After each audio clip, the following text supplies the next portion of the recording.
Hey guys, it's Chuke here from Chuke's Outdoor Adventures. Well, this has been a crazy summer. We have another brown bear attack here in Alaska, and this is just insane. This happened 6 days ago. It happened on Resurrection Trail near Cooper Landing. It's a trail you can take, usually takes a couple days.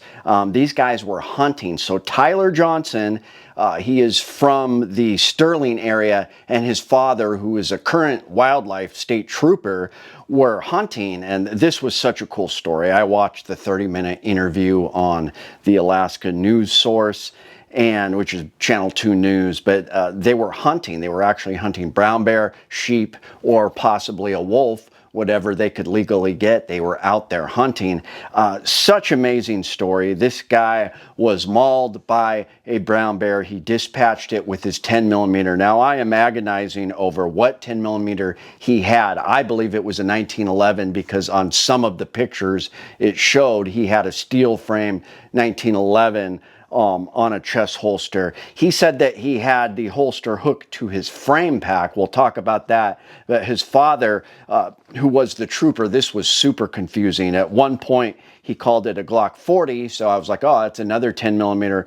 But on another point in the interview, he called it a 40 Glock. So I'm not sure if maybe it was the guy's service pistol and it was chambered in 40 Smith & Wesson. So that was a little bit confusing, and he kept saying, I'm glad I had that 10mm. I had a 10mm. So I think his father had a 40 Smith & Wesson. He had the 10mm, but just an amazing story. They were going through a dense trail, so he decided to go on. They hiked 15 miles in a day. Just an amazing story. And he saw what he described as a horse trail, so they decided to go down there. Maybe it's a game trail. And then he said it turned into flagging. So that is where we do this in thick brush in Alaska. We'll take red surveyor's tape ribbon and we'll tie it to branches to kind of mark the trail every 15-20 feet or so.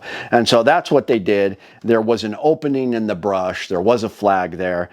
They went through that, and then he said the brown bear was probably sleeping in the grass because he just remembered it popped its head up. Now, the brown bear initially charged Tyler's father. He then turned around and saw that Tyler was kind of blocking his escape path in this clearing, and he charged him. Just a crazy story. The bear roared. He said the bear got just a few feet from him and leaped up. And then he actually doesn't remember a lot of it. And then I understand that too. Now, I do want to say his father had a chest holster, which is what I talk about a lot on this channel. Now, this is my FNX chambered in 460 Roland. I have it in a chest holster, so it fits like that, and it is on your chest. So his pistol was hooked to his frame pack, which I was trying to figure out what he was talking about. And I believe, frame packs have the belt area that go around. So I believe it was hooked to that belt area. And so it jumped up, and then it sunk its teeth into one of his calves on one leg. And then he had trouble pulling out his 10mm because it had a strap on it, like a thong. He called it a thumb strap, I believe. So he finally got it out this second time trying, and he said he just unloaded. So 7 rounds. The first shot, I think he went through his other leg, and he was very lucky. He didn't hit an artery, didn't blow through the bone. It just blew through muscle.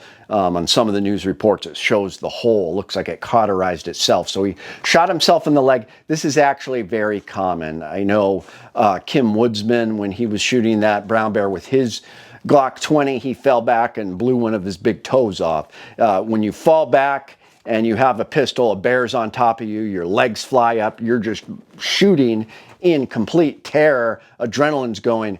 This is so common. We see it over and over here in Alaska where people will shoot their foot or their leg just while they're blasting. But then he said he got 7 shots. That's what makes me think about it was a 1911 too, because he had 1 shot. That's 8, and then unloaded, he said, was 7 more. So, 7 in a magazine plus 1. I think he had a 10 millimeter, 1911 chambered in 10 millimeter. So he kind of forgot what happened, shot his leg, 7 rounds. He said that killed it, the 7 rounds from the 10 millimeter. And this is huge because a lot of people will argue with me that 10 millimeter will not kill a charging brown bear. This is proof again. He said that after that, it was done for, and it was just kind of falling on him, and he was scrambling to get out of the way.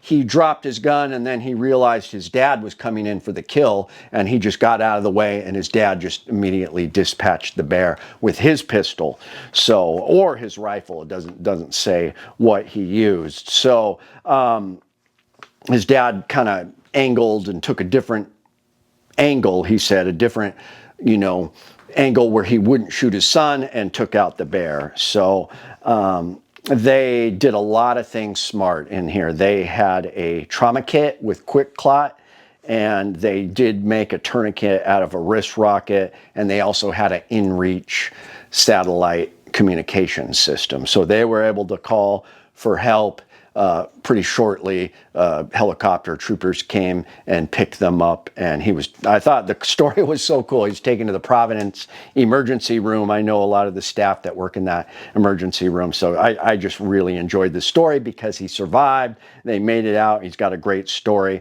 and he did talk about the infection. He's on antibiotics right now because of the dirty claws, and the bear clawed his thigh, and he also bit one of his legs pretty good, and their teeth are just dirty and nasty, and you have a high chance of getting infected. So he's on antibiotics. Obviously, they cleaned that wound out.